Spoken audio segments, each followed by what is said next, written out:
Hello, hello, hello. Welcome or welcome back to Lilies and Tomatoes. Tonight we are talking about microgreens. What are they? Do you need to grow them or are they just some expensive fad that you don't need to bother with? If we have not met yet, my name is Quincy Adams and I want to help you grow some of your own food in a small space on a budget. Let's get started.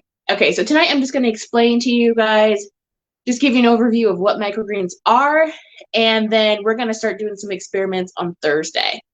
So microgreens are basically just baby plants. So it's when you grow a plant, um, in the first couple of inches of growth, generally within the first 14 days, depending on the conditions you're growing them in.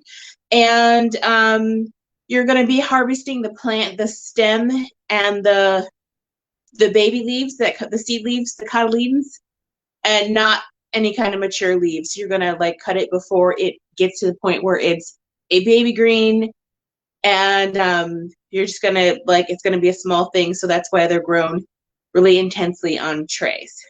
Why? Because the nutrient values are really high. So depending on what type of green you're growing, a lot of times you're going to be looking at growing things like peas, sunflowers, wheatgrass, different members of the brassica family, like different kales and cabbages and beets and radishes, those kinds of things. You can do sunflower seeds. I've seen some people grow other things like different kinds of like squash, but that's like not as common as just the standard leafy greens for microgreens. But depending on the plant you're growing, it can be up to 40 times as nutrient dense as its like mature as a mature plant. So if they have lots of vitamins, minerals, nutrients, antioxidants in them, they're really healthy for you. So that's why they're like the rage. How do you grow them or how do you use them? Generally, it's better to use them raw. So if you're gonna just put them in on a salad or a sandwich, or you can blend them up in a smoothie, you want to wash them before you eat them, but not before you store them. So if you're growing your own, just keep them in the tray until it's been about 14 days. And then once they've grown as much as they're going to grow, put them in the refrigerator. Don't wash them until you're ready to eat them. Because the cooking will destroy the nutrients in the little baby plants. They are generally safe. If your tray grows some kind of mold or bacteria, don't eat it. If it smells bad, don't eat it. And make sure you wash it before you actually do eat it. And don't eat the growing medium. A lot of people, or like most of the research I've done, are grown in some kind of medium. That could be soil or compost, or even if you're doing a soilless medium like peat or cocoa coir, don't eat the medium, don't eat the seeds. So you just want to cut the stem off right above the level of the medium if you're growing in some kind of soil or soil-like medium. If you're growing on some kind of like a plastic mesh or on a tray, then you don't have to worry about that, but generally the seeds are not eaten, or the seed husks. And you want to use high quality seeds for this. So this is not a time to go cheap. You generally want something that's like organic and something that's made for this purpose. So that way you'll make sure that they are higher quality and more likely cleaner. And I just mentioned you can't grow them in soil or soilless medium. You can use paper towels. This is very much a DIY. You can hack it. You can use whatever you've got type of situation. Just buy high quality seeds.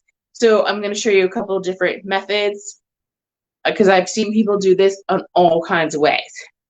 So you can also they make hydroponic mats for this. So it's going to be something that's like just holds water. You can use some kind of like fiber mat, like burlap, if that's what you got. I have tons of cocoa coir, so that's what I'll be using the most, but I do want to try the paper towels and do a comparison with some soil.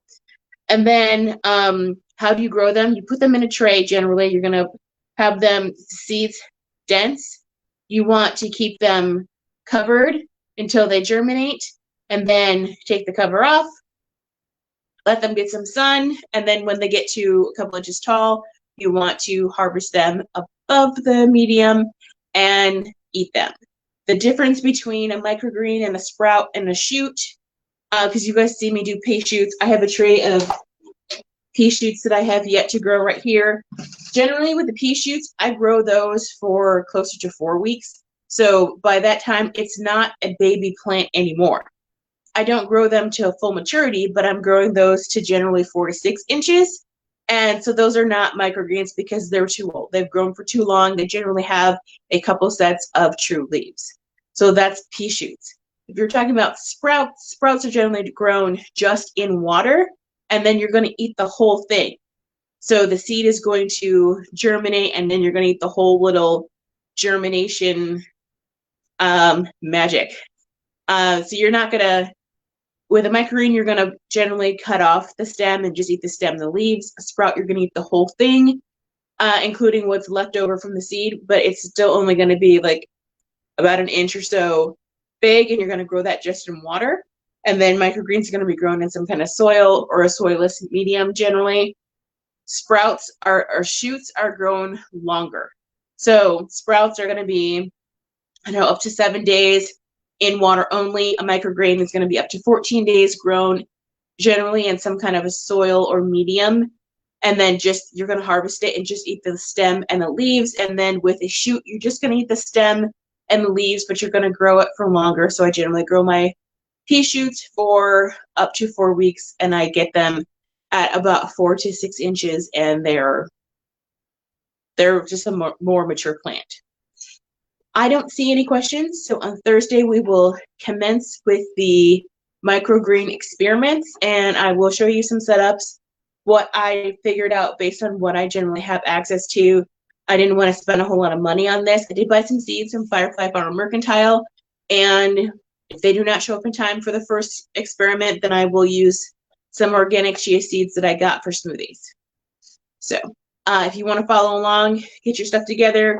You're generally going to want some kind of a tray. It doesn't have to be a foil tray. That's just what I have. You could use just the plastic.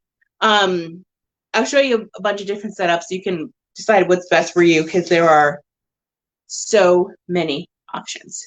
So we will do some experiments on Thursday. Have a good night. Bye.